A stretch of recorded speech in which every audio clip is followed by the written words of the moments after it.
eşkin ocağı yanır. Kalbimde bir eşkin ocağı yanır, dile getirmeye adam utanır. Bir fikir başımda yaman dolanır. Sualma cevap verebilirsen.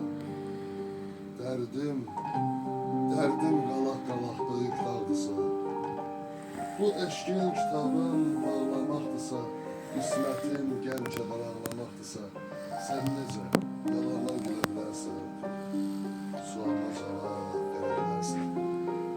Yaz mənim adımı qəlbinə atma, yaz mənim adımı qəlbinə atma, məni bu qəmlə, kədərlə yaşatma. Bir günlük, 5 günlük değil, hayatına istesen ömürlük gelebilirsen. Bükülüp qamətim, bükülüp dizim. Bükülüp qamətim, bükülüp dizim, hərdən az qalıram özümdən bezim. Sən də mənim kimi ruhən əzizim, əcəlin gəlməmiş ölə bilərsən, sualına cavab verə bilərsən.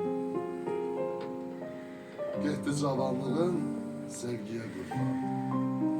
Yehdi cavanlığın sevgiye kurban. Özüne ümid ver, özüne inan. Dert senin bəxtinə yazdı elma. Allah'ın yazsın sənlər sana. Birdən yanlarsan, elə bilərsən. Allah'ın yazsın sənlər sana.